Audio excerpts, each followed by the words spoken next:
Shri D Ravikumar గారు atheism and morality, నాస్తికత్వం నైతికత. చాలామంది ఏమంటారంటే దైవ విశ్వాసం ఉంటేనే నీతి ఉంటుంది, దైవ విశ్వాసం లేదు నీతి ఉండదు, నైతికత ఉన్నది. నీతి అనేది ఏంటంటే సాధారణంగా నీతి నైతికతకి తేడా ఏంటంటే ఎలా వివరిస్తారైనా, ఒక అబద్ధం చెప్పకుండా ఉండడం నీతి, దొంగతనం చేయకుండా నీతి, చెప్పిన మాట ప్రకారం ఉండడం నీతి. నైతికత అంటే సమాజంలో ఉన్న మోరల్ వాల్యూస్ అని కూడా వస్తుంది. అంచేత నైతికత ఈ సమాజంలో మొరాలిటీ ఎలా ఉంటుంది, అంచేత సమాజంలో నైతికత మొరాలిటీ నిలబడడం కోసం నాస్తికత ఎలా ఉంటుంది. అంచేత దైవికత సిద్ధాంతం అది నైతికత నిలబెడుతుంది అంటే చూస్తున్నాం ఎన్ని ఎన్ని అమానుష్యాలు జరుగుతున్నాయో, నీతి అనైతిక పనులు ఎన్ని జరుగుతున్నాయో. అంచేత ఏ విధంగా కూడా దైవ విశ్వాసం నైతికతని నిలబెట్టలేదు, ఎస్టాబ్లిష్ చేయలేదు. తరతరాలుగా చూసాం, అది పేరే కేవలం ఎథిజమే నైతికతని నిలబెడుతుంది సమాజంలో, నీతిని నిజాయితీని నైతికతని. ఇప్పుడు ఆ విషయాన్ని గోరా గారు చెప్పిన ఆయన్ని రవికుమార్ గారు మన ముందు ప్రశ్నిస్తారు. జాగ్రత్తగా అందరూ చూడ వినవలసిందిగా కోరుతున్నాను. Thank you very much.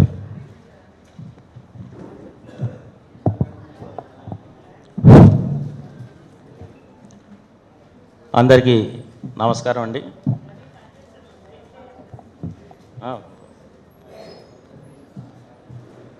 నా పేరు రవికుమార్ అండి. నేను డాక్టర్ సమరం గారికి సెక్రటరీగా ఉంటున్నాను. ఇంకొక ముఖ్యమైన విషయం ఏంటంటే, నాస్తిక కేంద్రంతో నాకు 35 సంవత్సరాల అనుబంధం ఉందండి. సరస్వతి గౌర గారితో కూడా పరిచయం ఉంది. సరస్వతి గౌర గారితో మాట్లాడడం, ఆమెతో ఉండటం కూడా నేను ఎంతో అదృష్టంగా భావిస్తున్నాను. అలాగే ముఖ్యంగా నేను నాస్తికుడిని అని చెప్పుకోవడానికి కూడా గర్వపడుతున్నాను. అందుకే ఈరోజు నాస్తికత్వం నీతి అన్న పవర్ పాయింట్లో కూడా నాస్తికుడనే ధైర్యంగా ఎదురుగా దాంట్లో వేశాను. ఇక నాస్తికత్వం నీతి దీని గురించి మాట్లాడబోతున్నాను. నీతి అంటే ముందుగా ఇప్పుడు ప్రపంచంలో నీతి లేకపోతే ఏమవుతుందండి? అవినీతి పెరిగిపోతుంది, మనుషుల మధ్య ద్వేషం పెరిగిపోతుంది. దాంతో ప్రపంచం అల్లకల్లోలంగా మారి సమాజ పురోభివృద్ధికి కుంటుపడుతుంది. అందుకని ప్రతి ఒక్కరూ నీతి తప్పనిసరిగా పాటించాలి. ముఖ్యంగా ముందుగా నీతి అంటే ఏమిటో చూద్దాం.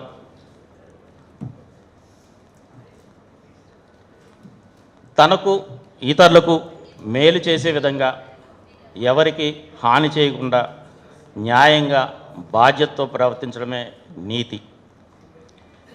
నీతి ముఖ్య లక్షణాలు నిజాయితీ అంటే అబద్ధాలు చెప్పకుండా ఉండటం, న్యాయం అందరితో సమానంగా వ్యవహరించడం, ఒకరితో అంటే ఎక్కువ ఒకరంటే తక్కువ చూపు చూడకుండా అందరితో సమాన భావంతో ఉండటం. అలాగే బాధ్యత, తను చేసే పనుల ఫలితాలను తాను స్వీకరించాలి. కరుణ, ఇతరుల బాధలను అర్థం చేసుకోవడం. గౌరవం, ఇతరుల హక్కులు స్వేచ్ఛలను గౌరవించడం. ఇదేనండి నీతి ముఖ్య లక్షణాలు. ఏమిటంటే నిజాయితీ, న్యాయం, బాధ్యత, కరుణ, గౌరవం. ఇవందరూ తప్పకుండా పాటిస్తే ప్రపంచం సస్యశ్యామలంగా ఉంటుంది. ఇక నీతి నైతికత మధ్య తేడా ఇందాక ఆల్రెడీ డాక్టర్ గారు చెప్పారు. నీతి అంటే మంచి చెడులను నిర్ణయించే సూత్రం. అదే నైతిక అంటే ఆ నీతిని జీవితంలో ఆచరించడం. ఉదాహరణకు నిజం చెప్పాలి అనడం నీతి. ఎప్పుడు అబద్ధం చెప్పకుండా ఉండటం జీవితంలో నైతికత అంటారు. ఇక నాస్తికత్వంలో నీతి అంటే ఏమిటో చూద్దాం. ఇది కేవలం నాస్తికత్వం అంటే దేవుణ్ణి నమ్మకపోవడం కాదండి. ఇది మనిషి ఎలా జీవించాలి, ఎలా ఆలోచించాలి, ఎలా ప్రవర్తించాలి, సమాజంలో అతని సంబంధం ఎలా ఉండాలి అనే అత్యంత ముఖ్యమైన ప్రశ్నలకు సంబంధించింది ఈ నాస్తికత్వం. గోరా గారి ప్రకారం మనిషిని సంతోషంగా ఉంచే ప్రవర్తన నీతి. అంటే మనుషులందరూ ఒకరికొకరు సహకరించుకుంటూ తోటివారికి సహాయపడుతూ సంతోషంగా ఉండటమే నీతి. మనిషి కోరికలు కలిగి ఉంటాడు. ఆ కోరికలు నెరవేరితేనే ఆనందం కలుగుతుంది.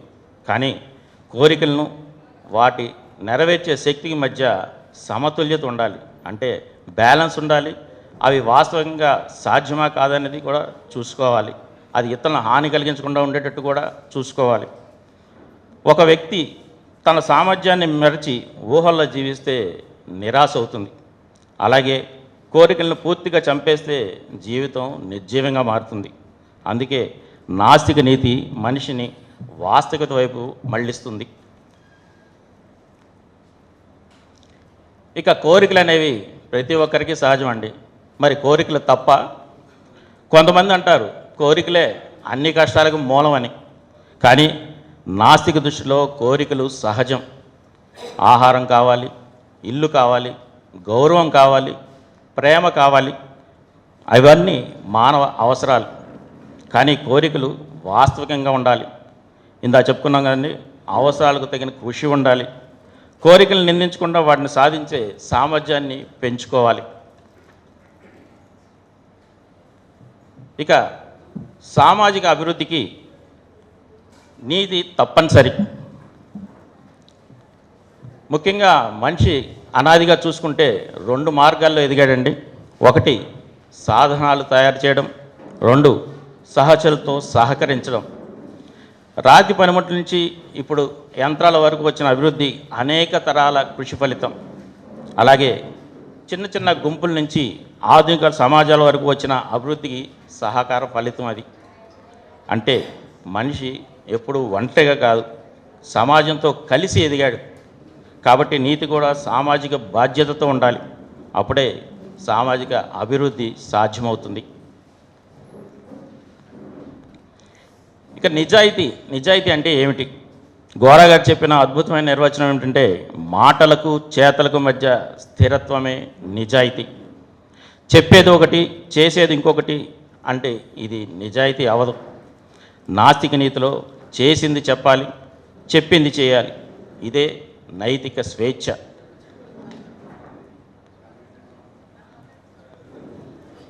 సమయపాలన కూడా నీతేనండి. ఇది గోరా గారు చెప్పారు. ఒక సభలో మాట్లాడాల్సిన వ్యక్తి ఆలస్యంగా వస్తే అతను తన సమయాన్ని మాత్రమే కాదు, అందరి సమయాన్ని కూడా వృధా చేస్తున్నాడు. అందుకే హక్కులతో పాటు విధులు కూడా ముఖ్యం. మనిషి తన బాధ్యతలను కూడా నిజాయితీగా నిర్వర్తిస్తేనే నీతిగా ఆ మనిషి పాల్గొన్నట్టుంటుంది. ఇక మతం చెప్పిన నీతి ఏంటి, నాస్తికత్వం చెప్పిన నీతి ఏమిటో చూద్దాం. చాలా కాలంగా మన సమాజంలో ఒక అభిప్రాయం ఉంది, గుహల్లో కూర్చొని ధ్యానం చేసేవాడు గొప్పవాడు అంటారు, ప్రపంచాన్ని వదిలి సన్యాసం తీసుకున్నవాడు పవిత్రుడు అంటారు. ఎక్కడండి ఆస్తికత్వంలో? కానీ గోరా గారు ఒక ప్రశ్న అడిగారు, సమాజాన్ని వదిలి పారిపోవడం నీత, లేక సమాజ సమస్యలను ఎదుర్కొని జీవించడం నీత? నాస్తిక దృష్టిలో నిజమైన నీతి అంటే పని చేయడం, కుటుంబ బాధ్యత తీసుకోవడం, సమాజానికి ఉపయోగపడడం, నిజాయితీగా జీవించడం. ధ్యానం చేస్తూ ప్రపంచం నుంచి పారిపోవడం నీతి కాదండి.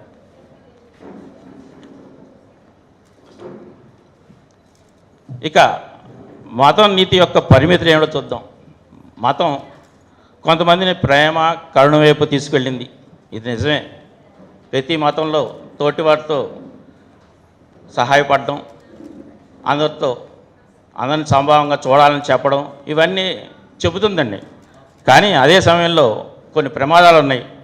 స్వర్గ భయం, నరక భయం, మూఢాచారాలు, సన్యాసం, కుల వ్యవస్థ, మతోన్మాదం, వీటన్నిటి భయంతో నిజంగా ఆ నీతి మన ప్రపంచంలో సమాజంలో కొనసాగడం లేదు. మత గ్రంథాలు ఒక కాలానికి సరిపోయిన కాలం మారినప్పుడు అవి పాతబడిపోయాయి. అయినా వాటిని ప్రశ్నించడానికి అనుమతి లేదు. ఇదే సమస్య. ఇక మతాల మధ్య వైరుధ్యం. హిందువులు అద్వైతం అంటారు. అద్వైతం అంటే ఆత్మ పరమాత్మ ఒకటే, అందరూ సమానమే అని అంటారు. కానీ అంటరానితనం పాటించారు, అందరికీ తెలిసిందే. క్రైస్తవులు ప్రేమ గురించి చెప్తారు, కానీ యుద్ధాలు జరిగాయి. ముస్లింలు సోదరభావం చెప్తారు, కానీ మత ఘర్షణలు పెరిగాయి. అంటే దేవుడి పేరుతో చెప్పిన నీతి మనిషి మధ్య సమానత్వాన్ని పూర్తి స్థాయి తీసుకురాలేకపోయింది. ఇందుకు నాస్తికత్వమే సరైన మార్గం అని గోరా గారు దేవుడు లేకుండా ఎలా జీవించాలి అనేది చాలా పరిపూర్ణంగా పాజిటివ్ ఎథిజంలో చెప్పారండి. నాస్తిక నీతి హృదయం ఎలా ఉంటుందంటే, బ్రాహ్మణుడు శూద్రుడు అని తేడా లేదు, పురుషుడు మహిళ అనే వివక్ష లేదు, ధనికుడు పేదవాడు అనే గోడ లేదు, తెల్లవాడు నల్లవాడు అనే భేదం లేదు. అందరూ ముందుగా మనుషులే. ఒకే మానవత్వం, ఒకే ప్రపంచం అనే దిశగా నాస్తిక నీతి నడుస్తుంది.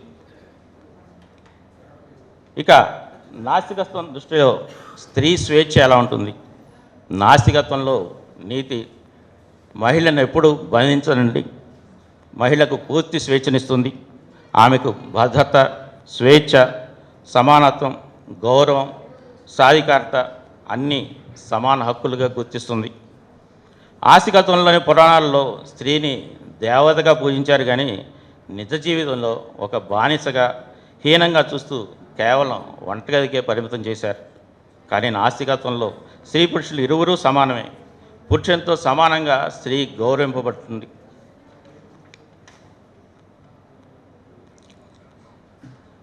ఇక కుల వ్యవస్థ, మత వ్యవస్థకు వ్యతిరేకంగా నీతి. భారత సమాజాన్ని ఎన్నో శతాబ్దాలుగా కులం విభజించింది. అంటరాని వారిని ఇలా రకరకాలుగా డివైడ్ చేసి వాళ్ళ దగ్గరికి వెళ్ళకూడదని, వాళ్ళతో కలిసి తిరగకూడదని, వాళ్ళతో కలిసి భోజనం చేయకూడదని, ఇలా రకరకాలుగా ఎప్పటి నుంచో అనాదిగా మనకు వస్తూనే ఉన్నాయి. కానీ నాస్తిక నీతిలో మనిషికి జన్మ ఆధారంగా విలువ నిర్ణయించకూడదు. అంటరానితనం, వర్ణ వివక్ష, మతహింస ఇవన్నీ మానవత్వానికి వ్యతిరేకం. ఒక్క మాటలో చెప్పాలంటే కుల వ్యవస్థ, మత వ్యవస్థకు నాస్తికత్వంలో చోటే లేదు. ఇక ప్రజాస్వామ్యం విషయానికి వస్తే నాస్తిక నీతి రాజకీయాల్లో కూడా చాలా ముఖ్యమైనది. ఎందుకంటే అధికార దుర్వినియోగాన్ని ప్రశ్నిస్తుంది, వ్యక్తి స్వేచ్ఛను కాపాడుతుంది, సామాజిక న్యాయాన్ని కోరుతుంది, ఆర్థిక అసమానతలను తగ్గిస్తుంది.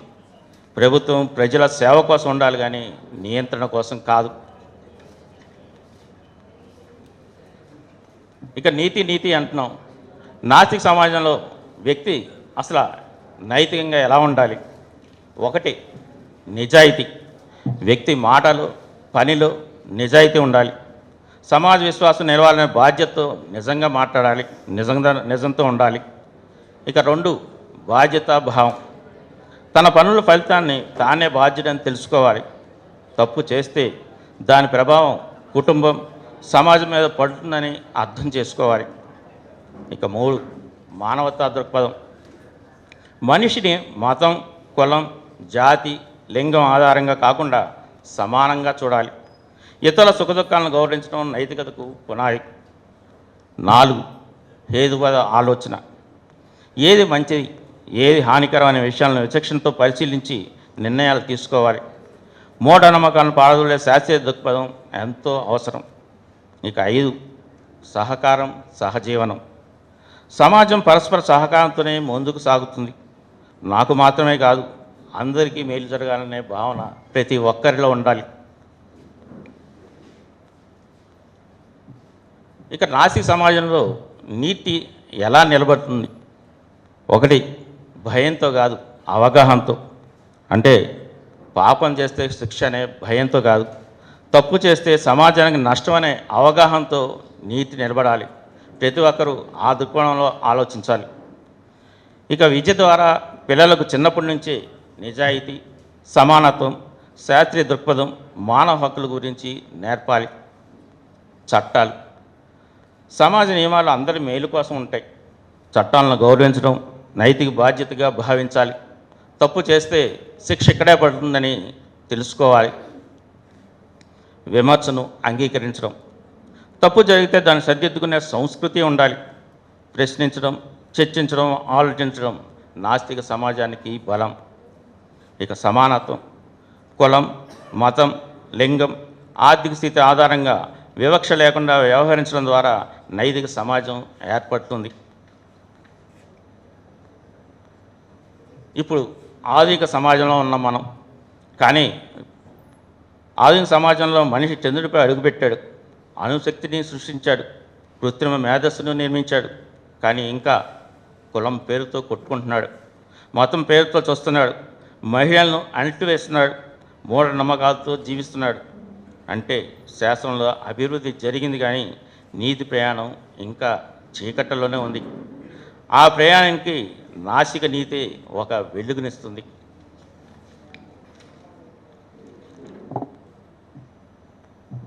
చివరగా సమాజానికి సామాజిక పురోభివృద్ధికి నైతికత ఎంతో అవసరం. మానవ మేధస్సు కొత్త పొంతలు తొక్కడానికి, మనిషి శాస్త్రీయంగా మరిన్ని విజయాలు సాధించడానికి, మానవ సంక్షేమానికి ఆయుపట్టు మనిషిలోని నీతి నైతికతే. కులం లేకుండా, మతం లేకుండా, భయం లేకుండా, అసమానత లేకుండా ఒకే మానవత్వం, ఒకే ప్రపంచం అనే ఆదర్శంతో నిజాయితీగా ముందుకు సాగుదాం. గోరా గారు కలగన్న మనిషిగా గౌరవింపే సమాజానికి కృషి చేద్దాం. జై ఇన్సాన్. Be proud to be human and be proud to be an atheist. Thank you.